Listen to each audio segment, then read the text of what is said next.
রাহুর অশুভ প্রভাব থেকে বাঁচার জন্য আজ একটি ছোট্ট টোটকা বলবো, খুব সোজা, সবাই সেটা করতে পারে। আমাদের বাড়িতে খালি বোতল পড়ে থাকে, খালি বোতল বা কাঁচের খালি বোতল, সেগুলো হচ্ছে রাহুর কারক, মানে রাহুকে ইন্ডিকেট করে। তো এই সমস্ত খালি বোতলের থেকে যে কোনো একটি, যদি কাঁচের বোতল হয় তো খুব ভালো হয়, তাহলে যে কোনো একটি বোতলে আমরা কি করব, হতে পারে ওয়াইন বা কোল্ড ড্রিঙ্কস, যেগুলো কালো কোল্ড ড্রিঙ্কস বাজারে কিনতে পাওয়া যায়, সেই কোল্ড ড্রিঙ্কস আমরা ওই খালি বোতলটাতে ভরবো। নতুন কিনে আনবো, নতুন বোতলটাতে করলে হবে না, নতুন থেকে পুরনো খালি বোতলে আমরা ঢালবো।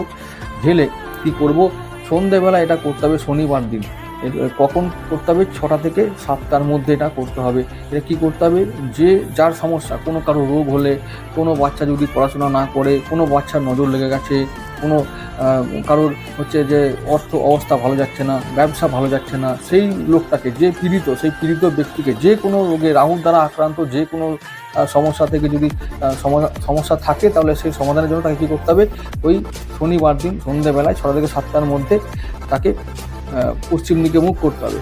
মুখ করে কি করতে হবে, ওই বোতলটা, যেটাতে আমরা, যে খালি বোতলে আমরা ওয়াইন বা যে কোল্ড ড্রিঙ্কসটা আমরা ভরেছি, সেটাতে আমরা কী করবো, ক্লক ওয়াইজ ঘোরাবো, ক্লক ওয়াইজ তার মাথার চারিদিকে ঘোরাবো, 7বার ঘুরিয়ে দেবো।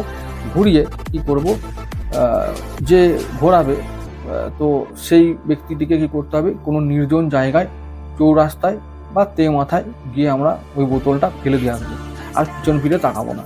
করে দেখো ম্যাজিকের